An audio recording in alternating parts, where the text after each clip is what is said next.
Stuck in the middle with you. A lot of people have heard this song, but what does it really mean to you? This song takes on a different meaning when it comes to murder.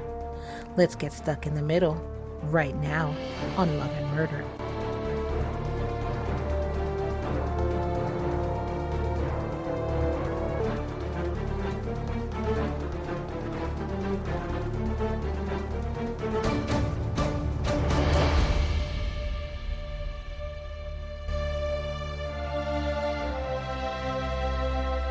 Good evening, everyone. Welcome to a new episode of Love and Murder, the weekly true crime podcast discussing relationships gone terribly wrong.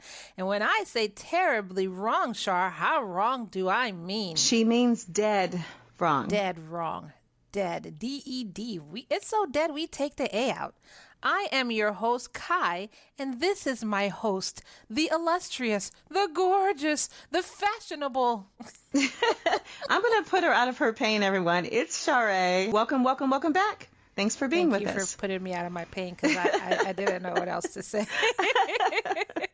Our show discusses true crime cases told in the form of a story with mystery, suspense, and just a little bit of humor sprinkled on top. But the humor is never, ever, what, Char? Never directed at the victims. Only That's America's right. dumbest criminals. That's it. correct.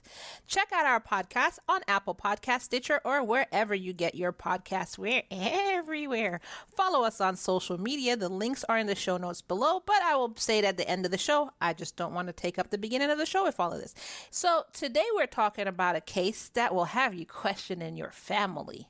Man. This case idea actually came from one of our listeners on Twitter. His name is at Nate L. Watkins, the number 1. He actually requested the case of Lena Driscoll, but there wasn't enough information for a full show, so I did the show on something slightly similar. However, there was enough information, and it's interesting enough for a bonus episode. It's just enough information for a bonus episode. So I will do Lena Driscoll in a bonus episode. So that's what's going to happen. If you haven't yet, make sure you check out our last episode, which was a paranormal collaboration with Sarah of Weird Horizons podcast.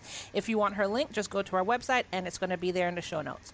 We talked about the death of Elisa Lam. I know, not Elisa Lam again. But, well, we'll let one of our listeners tell you what they thought. Quote, I was like, oh no, not Elisa Lam again, but was really pleasantly surprised by your fresh takes.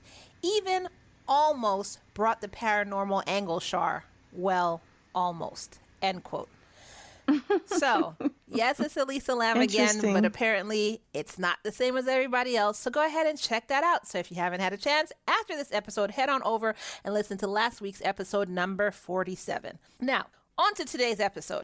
Gerard Flores Estaquin was born in 1968 and was number 3 of 8 children. 8 children in a very tight-knit family. He and his wife, Laura Salinas, had 2 children together and Gerard's 18-year-old son from a previous relationship, and they all lived together in one house in an upscale gated community in Fallbrook, California, which is in northern San Diego County. So they made a lot of money. Some money? That's all that comes to my mind. Ching ching. San Diego. Bling bling. First of all, San bling, Diego. bling. And then they lived in an upscale community and it was gated. Yeah, the only thing affordable in the San Diego area is the zoo. After that, you're done. You better be making big bank. So, yeah.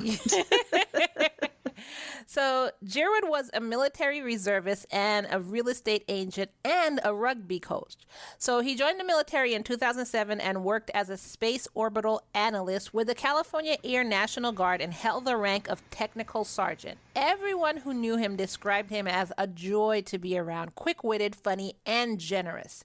Their family life was an okay one with their married life. It had its ups and downs with, That sounds basically normal. Everyone has their Like ups and any downs. marriage. Oh, absolutely. Exactly. Any relationships, let alone marriage. Yeah, Exactly. it's gonna happen. That's and we do relationships that's mother's father, daughter. So, Yeah. siblings, any relationship has its ups and downs. It doesn't matter how much you love the person. Mm-hmm. People can get on your daggone nerves. Oh, yeah. Hence the word divorce. On September 11, 2001, Laura's 66-year-old mother, Cynthia Cdebaca, suffered a heart attack. Not long before this heart attack, Cynthia's husband had died. Now, being a good daughter that she was, Laura convinced Gerard to allow her mother to move in with them, and he agreed. They then asked her to move in so, they could properly take care of her. So first they had the conversation. He said, fine. Then they went to Cynthia and said, hey, you want to come live with us? And she said, okay. So she went ahead and moved in, and she lived in the guest house. Yes, you heard me. The guest house, not in a bedroom in their house. She lived But in of the course. guest house. High society. Right? That's what it is. How So lovely, right? she lived in the guest house, and, with that, she was still able to maintain her independence, but her daughter and her son-in-law were still able to keep a watchful eye on her and care for her. Now, who doesn't wish they could do that? Like, you want to take care of your parents, and you're like, but they kind of want to be independent. They don't want you to sit there taking care of them. And smother them and hover over them. No. So, I mean, yeah, the guest This house. is a perfect arrangement. The guest house, in my or what is opinion. it called? The in-law suite or something like that? They call it either the in-law suite or the guest house. But I mean, this sounds very desirable so far of a setup. I think so. Yeah. Mm-hmm. So, anyways. For anyone. Anyways, so Cynthia alleges that she began witnessing her son-in-law argue and verbally and physically abuse her daughter. And because of this, she grew to hate and resent him. On top of everything, she didn't like to follow their rules or respect their house. For instance, she smoked a lot. Like a mother? Are we talking about a mother here? This is Laura's mother, the one who had the heart attack. So her mother is the one that's being honorary and like a bad house guest, so to speak. Yeah. So this is the same person. Oh my gosh. You would never expect your parent to behave in that way, Wouldn't you? To where they're super. You wouldn't expect your parent to be some parents annoying. are like that. Some parents I know, are like but that. you wouldn't expect that. Oh. Wouldn't you be embarrassed though? I'm just saying, if you, ugh. I mean, I don't know if I would be embarrassed. I'd just be annoyed. I wouldn't label it. Who am I going to be embarrassed to? My husband? Like, it's my husband. It's not like some stranger is coming over and I have to smooze them or something like that. It's just my husband. No, I mean just certain bad habits and not respecting the rules according to what the story is saying. Why would I be embarrassed? I didn't raise my mother, so no, I wouldn't. I'd be embarrassed if it was my daughter, because I'm the one who raised her, and now she's acting like this. But I didn't raise my mother. Yeah, that is true. But I'm just picturing her, maybe her mother, like just drinking the orange juice right out the fridge. You know what I mean? And then, like you said, smoking packs and packs of cigarettes. I mean, these are just things that are just, when you're staying with someone, that's just so, it's rude. Yeah, it is. But I don't think she was like drinking orange juice right out. I know you were just giving an example. But no, I'm just giving an example when you're just not really following the rules and not being, I was just using etiquette or something and respect for the home. Yeah, I mean, I understand. Yeah, so what we do know, though, is she smoked a lot. She smoked like a chimney. And so they started, arguing. So she would smoke cigarettes in the house, even though her daughter, because, trying to respect her husband's wishes, her daughter asked her so many times not to do this. And then I'm just wondering, like, think about their setup. She had her own apartment, technically. She had her own place that was separate from the house. Why didn't she just smoke in her own quarters then? That's what I was thinking too. Yeah, she had like an entire I'm not understanding where this conflict herself. is. Yeah. And it's not like she just had the bedroom and she's like, I don't want to go outside, so I'm going to smoke in the house. She had her own little house. Yeah. So I don't understand why she would like get her cigarettes, walk out of her house, and let me just go next door walk into and their light house, it up. and then just like I don't want my house to smell of smoke, so like I don't, because that disgusting thing. Oh, cigarettes, no, but their house. Oh, sure, that's perfect. Yeah, like oh no, I don't understand that. But anyways, so Cynthia and Gerard argued a lot. even over the smallest things. And when I say a lot, I mean a lot. Which this is normal for people who don't like each other, right? They don't like each other. Don't like each other and been together or married for a long time. That's a recipe for that. I mean, if they were married. I mean, so you're saying they argue a lot if they were married a long time? If the people were married a long time? Or if they didn't like each other and were married a long time? No. If you don't, because you don't like each other. I mean, I guess the camaraderie is not there. Are you just saying if they're married a long time? No, if they're married a long time and you don't like each other. Okay, I'm just making sure. Not just because you're not. Yeah, because there's people that are able to get along. You have a skewed view of marriage. No. I think it's fun. You wake up with your best friend and you do things together or not. But if you just really you just don't like each other and you don't realize it and you just keep going along with it, it's going to become the most miserable existence for you, at the same time. So, yeah. Yeah. So I agree. I just misunderstood you, I guess. Mm-hmm. So, people who don't like each other, they do argue a lot. Nothing's ever good for them. Doesn't matter what you do. It's always a problem. Even if you do something that's not going to annoy them, then they're going to find something else that's going to annoy them. So nothing is ever good enough for them. So with Cynthia, the biggest fight was because of her smoking in the house, especially when she smoked around the children. And I could dig that. Don't come smoking around my daughter. If you come and visit me, don't smoke in my house. I don't care if it's negative 48 degrees outside. I really don't care. I'll tell you that you have personal issues, but you're not smoking in this house. And before you ask if I'm all talk, no, I've totally done it before. Don't smoke in my house. I don't care. So anyway, they fought about her smoking in front of the kids, and witnesses said that there were times like if Jared was outside watering the plants and she came outside to smoke, he would spray her with the hose, which is a complete dick move. That's that's disrespectful too, because it's my mother. It's kind of like a double-edged sword. Yeah, like because I don't. Yeah. Well, go ahead. No, go ahead. No, you're probably gonna say exactly what I was gonna say. Okay, I don't like my mother. I mean, I don't like the fact that you don't like the fact that my mother's disrespecting you, and I get it. And not respecting our rules, I get it. But then if you're going to splash my mother or humiliate her in some way, now I'm jumping in. Like, I just can't win. Exactly. And you're stuck in the middle of that. Exactly. Right. So it's like, there's no winning here. No, don't yell at. Because you have to protect your parent. My husband asked you not to smoke in the house. Hey, what are you doing? Don't spray my mom with that. Yeah, I know. You idiot. Exactly. But that's my mother. I don't care if she. She might cough up a lung in a couple of years, but leave her alone. I mean, yeah, like you just want both of them to respect each other. I couldn't be in that situation. That sounds like a tough situation to be in. Yes, it does. Oh my God. So, anyways. They also argued about the way Jared was with the kids. Cynthia thought he was too strict. She thought his style of discipline was like military regimented. Remember, he's in the military. And unfortunately, this sounds normal for some military people. I don't know why they bring this crap home to their kids. Like, it's not your kids that signed up for the military. You did. Exactly. Yeah, so leave them out of that crap. So I don't understand why some military people do that. But anyway, she didn't agree with the fact that he was like that with the kids, so they constantly fought about that too. So can you imagine Laura in the middle of that as well? Good Lord. But at the same time, Laura probably, this is allegedly, I'm not saying she did this, she probably did complain to her mom about the discipline techniques.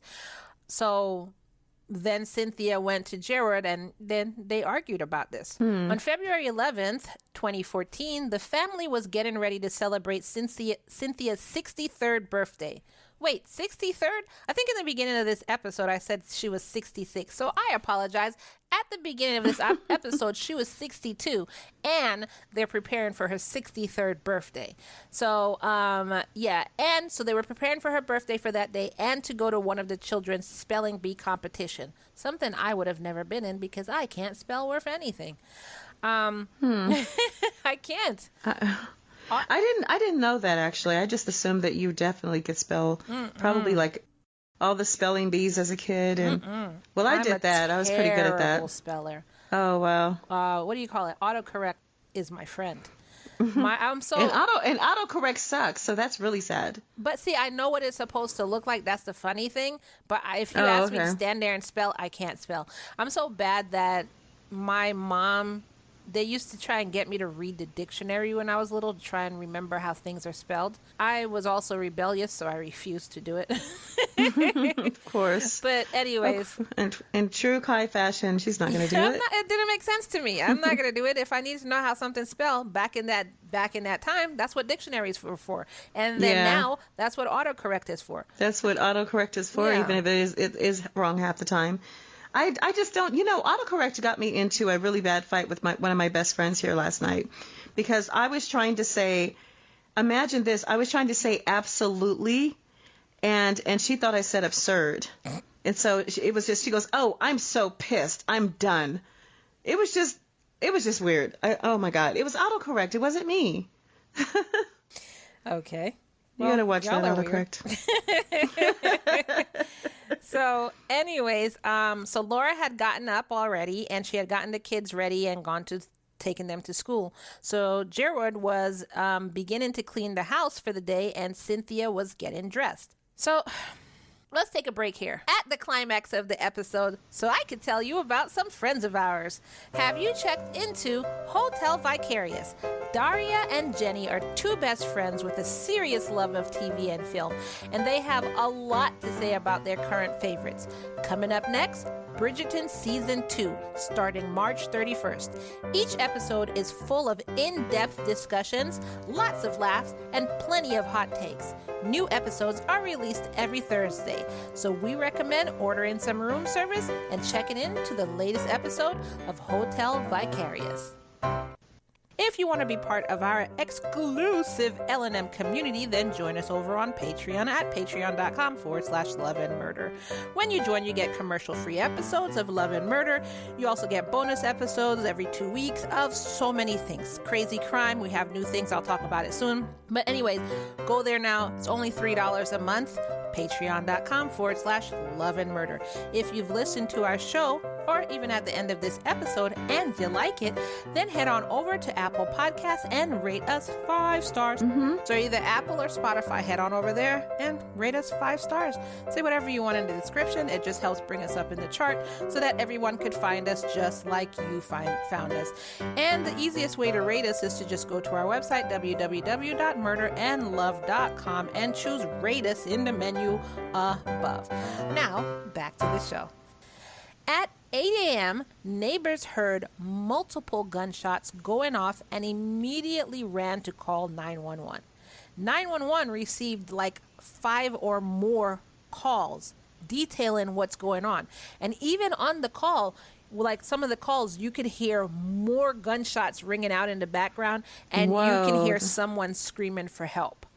The entire ordeal lasted 10 minutes with gunshots ringing out on and off for that entire time.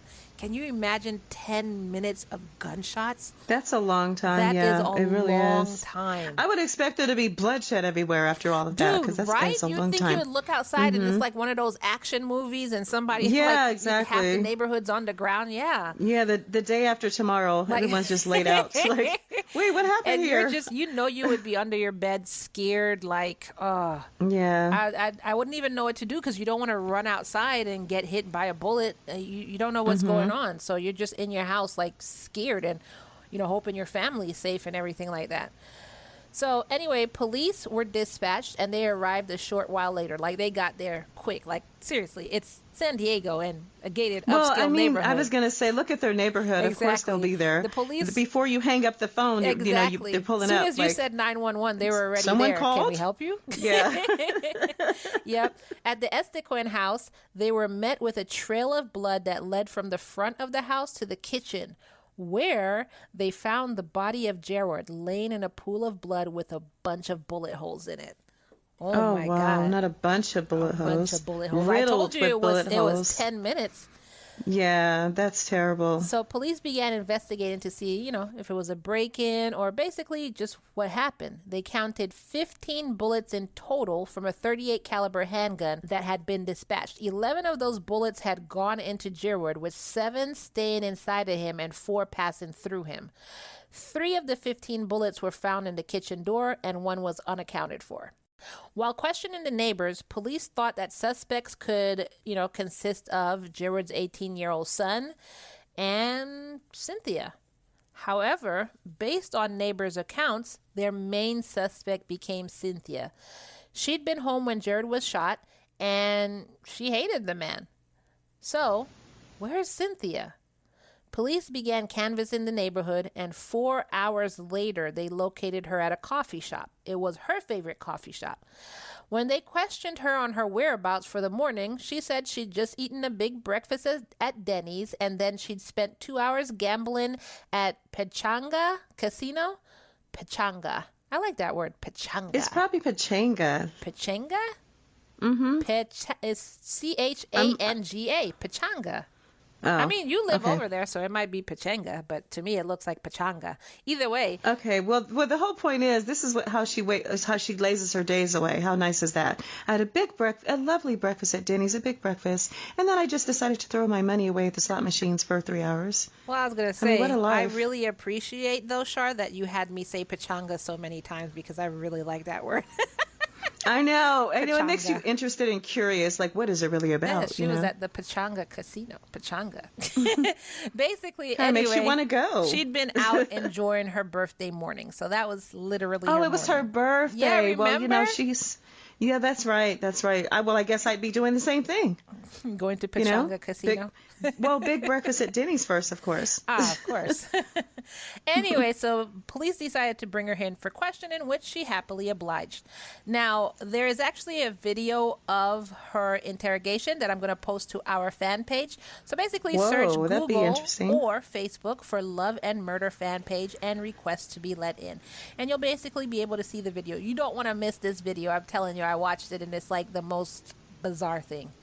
So, wow. Yeah, I think I will check it out. Yeah. Yeah. Anyway, when they first brought her in and sat her down, they immediately told her that her son-in-law had been murdered. Investigator. I got to get ready to do my voices. Investigator. Something happened today at your house, and unfortunately, Laura's husband has passed away. Cynthia then became confused, then shocked and distraught. She began crying and asked if he was dead. When investigators asked her how do you feel about him? She stopped crying, looked at him, and then gave the thumbs down signal. The investigator said, Sorry. I can't believe she did that. The investigator said, so you didn't like him? Once again, she gave a thumbs down. At this point, all the tears and worry were gone from her demeanor. Cynthia then began telling the investigator that Gerward, that name is hard for me to say, Gerward had been abusive to her, her daughter, and her grandchildren for many, many years. She then said that she, quote, stopped him. And once again, she asked if he was dead. Investigator, you tell me. Cynthia, he's got to be dead. Do you think he's dead? I hope so. Cynthia then told investigators something interesting. That morning, after she'd gotten dressed for the day, she went to ask Jared to take her to the school to see the spelling bee. Allegedly, Jared made snide remarks about her dressing and told her she looked, quote, ghetto. Now, how do you look ghetto?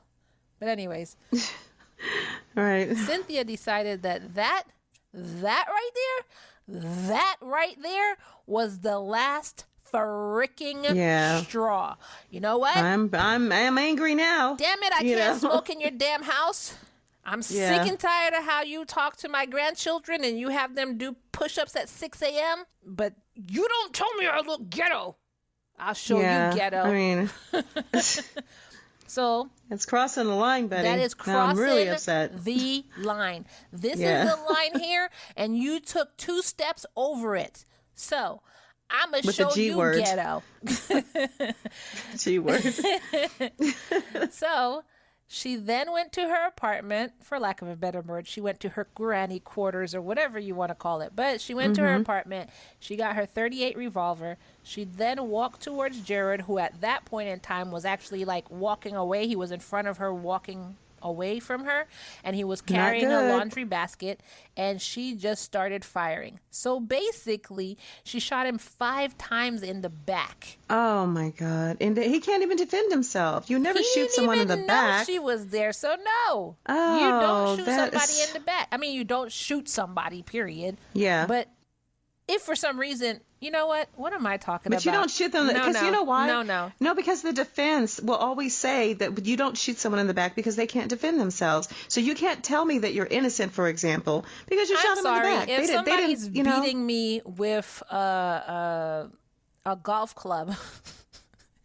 And they're not going to get up and walk away. No, if somebody's beating me with a golf club and the only time that I have to shoot him is that he turned around to get another golf club to continue beating me with, I'm shooting him. Yeah, I'm sorry. I'm not going to wait for him to turn around. Okay. It's just circumstantial. That's all it is. It just depends on the situation. I mean, it depends on the situation. Yeah. What we're saying here is don't shoot your son-in-law who didn't do anything to you, who's not threatening you in any form or fashion. And he's carrying a laundry basket to do his family's laundry. Yeah. Mm-hmm. Yeah, don't shoot him in the back. That's what we're saying. Yeah, that's exactly what our PSA is. Exactly. I hope you guys got that. The more you know. Exactly. Anyways, so she shot him 5 times in the back, and as he's on the ground, basically started begging her for mercy. She went back to her car for more ammo. So at this point in time, later on, she says that he did say, "Grandma, no, please don't." So he's begging her for mercy. And she was like, "You call me ghetto. I'm going to show you ghetto." And she went back to her car for more ammo, put 5 more rounds in her gun, walked back to him. Now imagine this. She's just had a heart attack. So it's not like she's walking fast. She's ambling. She hasn't even fully recovered. She's a bit frail. Yeah, she hasn't even fully recovered from her heart attack. So it's not like this is happening fast, like she's running back to the car and running back to... No, she's ambling with a cane. Well, she's about to have another heart attack with all this drama. She got a cane and everything, and so she's just walking back and forth. Yeah. So she filled the gun, and she walked back to him. So by that time this is how slow she is. By that time he had time to crawl into the house, into the kitchen, and he was able to lock the door behind him. He has 5 slugs in his back, and he was able to do that. So it was slow going. So that just gives you an indication of how slow and methodical she was. So she had time to calm down. It's not like this was happening in all under 3 seconds. Yeah, because her thought process, let me use my brain and think enough to go to my car. Like, you made all those conscious decisions. She made conscious decisions, and those are very going. Calculated decisions. Exactly. Because you didn't have to do that. Exactly. And then, so she had all that time to think about it and calm down and say, "Oh my God, what am I doing?" Then she got to let me get a hold of myself.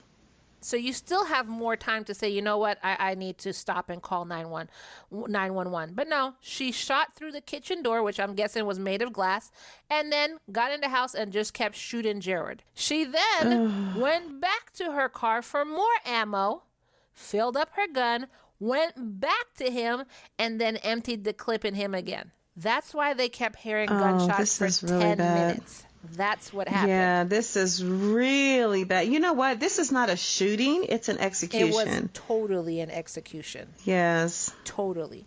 So investigators asked her, "You don't feel bad about it?" Cynthia, "No." "Would you do it again?" "Yes." When she was asked where she got the gun, she told investigators that she'd purchased it from a local gun shop. And then, for the last 2 weeks, she'd been going to the shooting range to practice shooting it. Then, she happily asked detectives, quote, "Is he alive?" Investigators, "No." Cynthia, "Oh, good. Thank you." No way. So at this point, when she's doing this, so I'm telling y'all, go to the group and you'll see the video. Yeah, at this check out point the video. that she's saying this, she's raising her hands and shaking them around, and she did a little dance. "Oh, good. Oh, thank you." So just keep that in mind. So she admitted to murdering her son-in-law. Of course, now she's heading off to jail. They allowed her family, which she didn't know, that they were actually listening to this whole thing. And if you watch the video, they're talking to some of the family and some of Jared's family also. And they were saying, I think it was his brother. He was saying that, he was sitting out there. It's not like they were sitting there observing this. They were just sitting out there, and you heard her loud as day. And he's like, "You just heard her say, 'Yeah, I did it, and I'm happy.'" And he was just like, "What?" So Yeah, they brought her family in to say goodbye before they took her away. So Laura came in and, she broke down crying, asking her mother why she killed Gerard. She said she loved him and she loved her mother. Like, why did you do it? Then a bunch of other people came in, and then one of her granddaughters came into the room.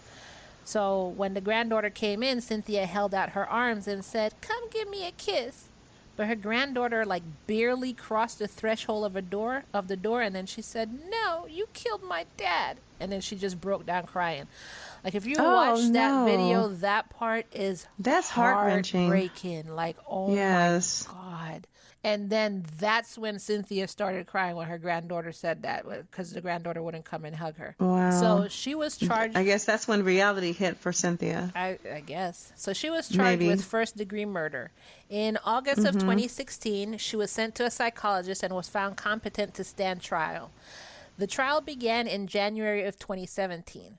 During the trial, it came out that after she'd shot Gerard, she'd picked up all of the shells and ditched the gun and then went about her morning.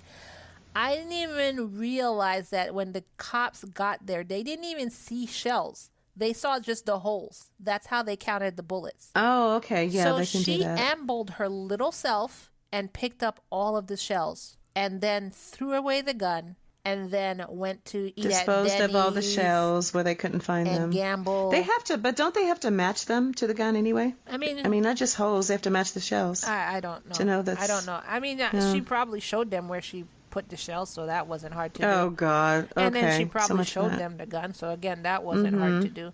But can you imagine she did all of this, and she slowly and methodically picked up all the shells. So again, this is a slow-moving woman, you people. She's just moving slowly.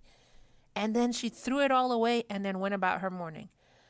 So well, she has a cane in one hand and she's like a one-arm bandit. She has a cane in one hand and a shotgun in the other. How do you do that? And you're moving slowly, like you said, just recovering from. It's just a handgun. Oh, okay. But it's like to me, I don't see temporary insanity here. Like, oh yeah, he was abusing my daughter, and I just couldn't take it or anymore. Alzheimer's. I don't buy any of that. To me, it's no temporary insanity or any. She just didn't like the guy, and she just didn't want him here anymore. That's what I'm getting. This is our opinion. Me too. I'm going to agree with that. This is just our opinion. I'm not saying this is what she said. Anyways, so yeah. They argued that this was premeditated based on the fact that she bought the gun and was practicing at the gun range for 2 weeks before the shooting. Oh, that's right. She did you practice. Forgot about that? No, I know. No, it's just for some reason it just wiped from my memory. But when you said it, I was thinking, gee, she actually went to go practice. Yeah. To make sure she doesn't miss and she has the best aim. Exactly. Like she knew she was going to do this, and then I didn't remember a moment ago. So that just makes it so much worse. Well, everything makes it worse, Cynthia. Everything. I mean, if you couldn't stand the guy, then just say, hey, Laura, I can't live here anymore. I want my own place. You're going to have to find me an apartment across town, okay? Literally or around the corner. Just stay in your little grandma quarters. Yes, it's not like free you of charge even too. lived in the house. That's the part you could tell your grandchildren if you want. She spent a lot of time being a busybody outside the house for some reason. Tell your grandchildren if they want to come see you, come to Granny's house. Just come eat. I don't go in the house, and that's it. They would have understood. Yeah. Anyway, Laura testified for the defense. Now, I don't know. Would you have testified for your husband or your mom? Neither one. Well, no, neither. Well, let me tell you what she said, and then you tell me. So she testified for the defense. She said that Gerard was verbally and physically abusive and talked about how he would spray water on whoever misbehaved. She also said that he would break his son's electronics and even threw out the urn with Cynthia's late husband's ashes in it. So that's what she said. So now, would you testify for your husband or your mom? Okay, that was... Okay. So the daughter actually gave that story in court, correct? Because the mother did as well. The mother said he was abusive. Yeah, so the now mother I'm said starting she was abusive. He was abusive, well. And now the daughter's saying he was abusive. Okay, you know what? I'm sorry. I'm going to have to believe that this was true. As far as, I'm just going to have to believe that her husband really was doing this terrorizing the home. So if that's the case, Ky, And I really honestly know that that's what he was doing to my family, our children and my mother. Oh, I would, I would sing like a bird. Woo! That's me. At that point, I just call me Ky. I'm going to sing like a bird. Because, there's too much evidence now. It'd be different if the mother was just making it up, which honestly I thought she was initially. Because he sounded like a nice guy. For crying out loud. You have to say allegedly because... Allegedly. It's all allegedly because... Yes. But he sounded like a good guy, though. His family doesn't say that he was abusive. Okay, so that's why I didn't really believe... I didn't do an investigation, to see if he was abusive, but the only thing it came out is they didn't really prove that. If he was or if he wasn't. This is what they said. He wasn't the level of abuse that would say, hey, I need to put a bullet in him to stop him from killing my family. It wasn't that. Oh. So that's what they said. Didn't warrant all that. So it could be allegedly that Laura's saying this because she could feel like she lost her husband already. So let me help my mom before I lose my mom too. So she could just be saying this just for the defense. That's possible, and try to save her somehow. Exactly. So that's allegedly. So you don't know. There's no evidence towards it or not towards it. The guy was carrying a basket of laundry. How heinous can you be? Exactly. It's not like he was in the middle of beating her daughter and she was like, no. Right. She's like, no, get off of her. Yeah. I'm going to shoot you. He was literally helping the household at that point in time. Right. Like, it's not like he was like, I don't do laundry. That's woman's work. You know what I'm saying? He didn't say that. No, he didn't say to do that. So makes me wonder again. This is confusing. Exactly. It kind of flip-flops on me. That's why I'm telling you. Don't just. It's not black and white. Don't just be like, well, she was saving her family. So. Yeah, it's Twix. Pick a side. I haven't picked a side. I can't do it. The left or the right. I don't know. Yeah, exactly. I don't know. Don't ask me. So Cynthia's attorney's defense was that she killed Jerward because she thought it was what was best for her family. So that was the defense. The defense asked the jurors to find Cynthia guilty of voluntary manslaughter instead of murder. If they found her guilty of murder, then there would be no winners in this case. That's what her defense said. I see. So in February 2017, the jury deliberated for 3 days. Once back in court, but before the sentencing, Cynthia wanted to say something. Quote, "I'm real sorry." And then she began crying. The jury came back with the verdict and found Cynthia guilty of first-degree murder. In March, she was sentenced to 50 years to life in prison. So, dude, she's already 63. Are they really kidding me? Are they kidding me? Like, yeah, I'm like, what are you talking about? She may not even make it for the next 3 years. 3 years in prison, and she's already sickly, and he's older. Like, come on. Yeah. That was just, I don't know. They just wanted to add that to life. They just wanted to hear it to life. Well, how about that is my life at that age? Okay, like 10, 20 good years, that's about it. So the 50 wouldn't even matter. Like, I'm not going to be around for 30. So no, they just wanted, we're going to add in this to life. It's the principle that matters, lady. Yeah. I guess. To be honest with you, some states will take you to the chamber for that, because to shoot someone 11 times and to go back and forth, refilling the bullets. Well, she was trying to shoot him 15 times. She just got him 11. Okay, so you see my point. Okay, it just depends on the state you live in. Exactly. What, Texas and Florida? You going to the chamber. Texas and Florida. It's always Texas and Florida. Texas and Florida. They're gonna smoke you. They're gonna smoke you dead. She's in California, so they're a bit more lenient in California. But if you were in Texas or Florida, you'd be getting death. Yeah, for sure, for certain. So they'll just ask you, pick your poison. You want to be injected or smoked out? Because we can definitely fill your lungs with poison. Yeah, they do the and then injection. You sit there for 10 years on death row. Do they still do the what do you call it? Yeah, the lethal injection. No, they do some states lethal still injection. Do they still do electrocution? Yes, I believe some states still do that too. Yes. And I know some states, very few, but some states still do the firing squad. Can you believe that? Oh, you know what? I heard that, but I don't think it's because that was our old America. It's not really prevalent, but old some world, states laws. do it, and some people do choose firing squad. Oh my God. Okay, so which one would you choose? Would you choose the lethal injection, execution, firing squad, or the smoke or the gas? Which one, if you had to? I'm not choosing because to me that's committing suicide. I'm helping you kill me, so I know. I'm choosing. saying if you had, I'm saying if they already sentenced, either one of them. How about so that? you're just like whichever one you guys choose. Just sit on I death just row go until I die of natural causes. Well, they usually sit there for 10 years anyway. It's not like it happens, the next couple of weeks. Yeah, and then you get that last meal request. Okay, what would your last meal be? Let me just ask you that. Appealing. I know. I'll be peeling my life away. But my last meal. Yeah, your last meal before the I think that's a stupid execution. concept also, because my stomach would be bubble guts, so I don't even. I wouldn't be. You really wouldn't want to ask for something specific. I wouldn't be thinking about food. No, I'm about to die.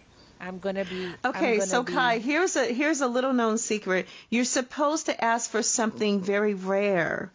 They're like that's difficult to find. Like there's a fish in Bora Bora that's actually poisonous, but if you just get the stomach, you take out the stomach and get around it, it's a certain way that you can clean the fish just right, and it won't kill you, but it tastes delicate, delicious, and sweet, and very mild and flaky, all that. It's a good fish. So that would be me, because Bora Bora is way over in the South Pacific, like French Polynesia, that part of the world. I would do something like that. Okay, well, if that's the... Because it's going to delay them for days and maybe weeks. They have to, by law, they have to give you your last meal. They have to grant you that. Doesn't matter what it is. So just don't say a hamburger, because you'll be out in 10 minutes. I'll be like, oh, well, okay, burger's done. So if that's the way you're telling me, then I would choose my last meal to be... alpaca goat milk from the mountains of Kilimanjaro by way of the Sahara Desert. Okay. That's what my last meal would be. And they would literally have to go on that journey to get that goat milk in that village, all those mountains, up and down the rocks and all that, and maybe also, even, slip on the ice and bust their head open. An ostrich egg mixed in with a penguin egg, but only the penguins of Antarctica. Only those penguins. There you go. And absolutely. I love it. Pink salt from the Dead Sea. From the Himalayas. But only pink salt. I don't want white salt. Pink salt from the Dead Sea to season that. Yeah. And I would like tomatoes from an oasis that was in the Mojave Desert. Wow, that's hilarious. That would definitely buy you about 60 days. And then you know what you do, Ky? You spit it out and say, "I don't like this." I want apple juice. I want apple juice from Florida. From Fiji. Florida. Fiji apples. Good luck growing those apple trees. That's too easy to go to Florida. Go to Fiji. Good luck growing Fijian those apples. Apple trees. I want Fiji apples from Florida, but straight from the tree. And I want my apple juice hand squeezed. Hand pressed. Oh, and wow. This is what I would choose as my last meal. I want spaghetti made by a 68-year-old grandma from Italy who uses specific flour that came from Egypt. I mean, if that's what you have to give me my last meal. Well, I'm really loving your imagination. You're so creative. I mean, yeah, that works for me. That's gonna be my last meal. But anyway, so 50 years to life in prison, and then after the sentencing, Laura said, quote, "This is a tragedy. I love my mom. I love Gerward. There's no win here, not for anyone. It's just complete sadness." They kept her in the middle all the way till death. She was in the middle of this. That's not right. They did do that to her. Oh my God. Yeah. I feel bad for her. That's so horrible. Yeah. Yeah. Superior Court Judge K. Michael Kirkman said, quote, "The jury's verdict was justified by the evidence in this case," end quote. Currently, Cynthia is in the Central California's women's facility in Chowchilla. Wow, another awesome word. In Chowchilla, Madern County. She will be eligible for parole in February 2039. Is she going to be alive in February 2039? Will I be alive in 2039? Oh my God. Oh, man. Anyway, and that's the case of Jared Flores Estequin and Cynthia Cdebaca. Now, if I said Jared's name wrong throughout this whole thing, I apologize. I really tried to learn it, but it's a difficult name. I mean, it's a cool and it is a, what do I want to say? A unique name. Don't get me wrong. Yes, it's very unique. I've never seen it before, but if I said it I've incorrectly, actually never heard it myself. then I apologize. So, Right. Jared is dead, and Cynthia is spending the rest of her life in jail. What did you think about this case? Did you think Cynthia did this in the heat of the moment, or she just couldn't stand him and planned it? Let us know in the comments below. In the comments below, yeah. We had our opinions. We would love to hear your opinion. I mean, do you think she was I'd be really protecting her curious. family? Do you think that was her motive, or do you really just think she was like, this damn beep, beep, beep, beep, beep, I'm going to show you, ghetto. Like, I know. Not ghetto. You can't call me that. I'll kill you. Like, oh, my God. Really, lady? Yeah. That's what sets you off? That's what hits a nerve? Okay. I mean, don't call. The lesson I learned from this is don't call your mother-in-law. Don't call anyone ghetto, especially your mother-in-law. Don't call her ghetto. Because look, when you're walking away, you better walk backwards facing her like, hey. Exactly. So anyways. Don't turn your back. If you like this episode, go to Apple Podcasts or Spotify. For Apple Podcasts, hit the purple button and give us 5 stars. For Spotify, after you listen to this episode, hit rate and give us 5 stars. Either way, if you would please be so gracious as to give us 5 stars, we would be very, very happy, and thank you very much. Yay! You can say whatever you want in the stars. description, and this just helps bring us up in the chart so everyone can find us just like how you found us. Don't forget to visit us on Patreon and become an L&M exclusive subscriber.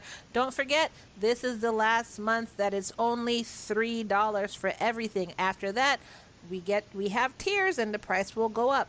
We are going to have some new content. So we're going to have our regular crazy crime, because we always do crazy crime, but we're always also going to have love up sessions. You don't want to miss those love up sessions. We're also going to have serial killer corner. So we're going to have that too. Why am I sounding so excited for serial killer corner? Yeah, I'm going, okay, was that like a past life flashback? That was a little weird, Ky. Funny. Okay. I just caught myself. But anyway, on top of everything that we normally have, which is commercial-free episodes, and very soon, our subscribers are actually going to get our episodes a day early. So if you go become an L&M exclusive subscriber, not only do you get commercial-free, and that's for anybody. So even if you're the $3 tier, very soon you'll get the episode a day earlier than everyone else. So you're going to get that. You're going to get relationship advice. You're still going to get the host's crazy life stories. You're still going to get that. But we're going to have different tiers. So if I were you, I would get in right now when it's $3 for everything, because then you're grandfathered in. So you still have, what is this? You still have like 3 weeks before 3 weeks? the 3 price weeks. changes. Yeah. Well, yeah, something like that. Visit us on www.patreon.com/Love and Murder and become an exclusive subscriber. Follow us on social media, facebook.com/relationship crime, Instagram @Love Murder Podcast, our Facebook fan group. Just search Love and Murder fan page. You can search that in Facebook. You can search that in Google. Either way, it'll bring it up. And don't forget about our merch. Go to our website, www.murderandlove.com, and get stuff like a shirt or a mug that says all love and no murder. No murder. Exactly. So just go to our website, www.murderandlove.com, and up top in the menu, just hit our shop. And a free and easy way to help us out is just by simply sharing this episode. Hit the share button and share on your social media, Twitter, Instagram, Facebook. Share to your WhatsApp, share to your text message, send an email. Hey, send a pigeon. Send it to your mother-in-law. Yeah. Send this episode to your mother-in-law. Messenger. I mean, I'm just telling you. Share. Yes. Get a word out there. Share. So always remember, number 1, don't tell your mother-in-law she looks ghetto. That's number 1. Number 2, if for some reason you do tell her she looks ghetto, please walk facing her for the next 2 weeks. Walk facing her. Yeah. Don't turn your back on her. And number 3, remember it's all love and no murder. Have a great week, everyone. Be safe. Don't shoot your mother-in-law. Exactly. Well, no, not shoot your mother-in-law. Don't tell her she's ghetto. Anyways. Bye. Okay, I think they got that message by now. I really do. Goodbye, y'all.